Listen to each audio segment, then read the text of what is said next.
Hello everyone. In this video we're going to see the Hackerearth problem annoying chemistry. So in this problem we are given an chemical equation and we have to find the value of the balancing factors. So you might have learned this in 12th class that the value of atoms on the left and right should be equal. So B1CX and B2HY becomes B3CPHQ.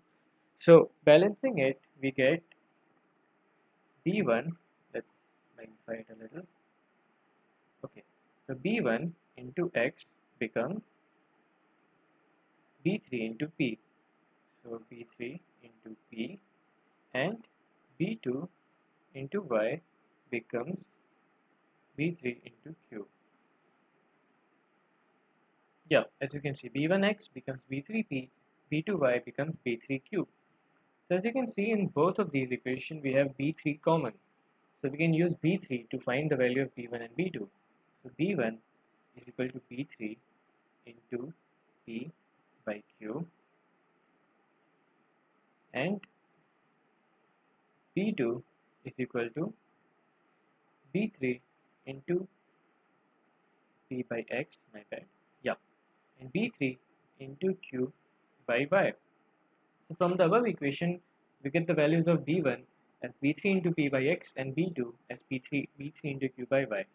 And it must be given that the answer is in reduced form and, well, obviously it should be integers. So we cannot have float. So that means that B3 into P by X should be integer, and so that means that this should be divisible by X, and likewise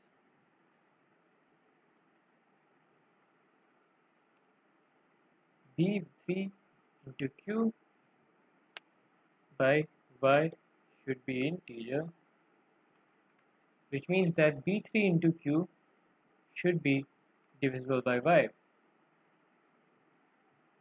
So what we're going to do is we're going to find a value of B3 such that B3 into P is divisible by X and B3 into Q is divisible by Y. So we're going to start from 1. As you can see, I've already put a loop. I is equal to 1 to the greatest value that can be possible. And then, so B3 is our I. So let me just say that B3 is I.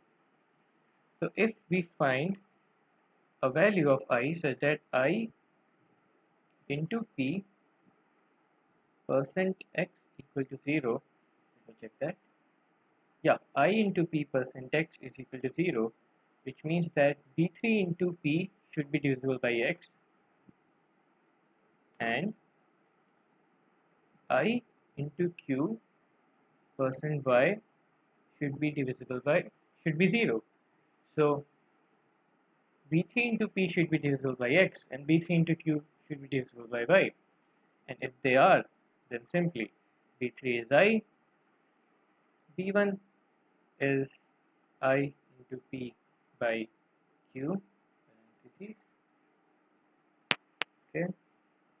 and B2 is I into Q, sorry, this is X, I into Q by Y.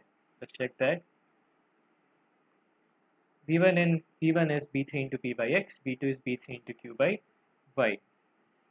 And once we get the answer, break, because the lowest value of B3 will give the reduced form. So let's try to see.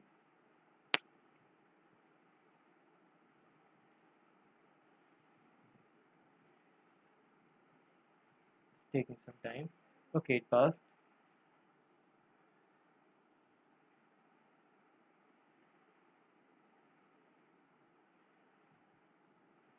So this value is too big, but I'm looking at a value such that it doesn't go beyond a range.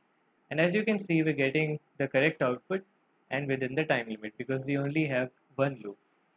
Thank you.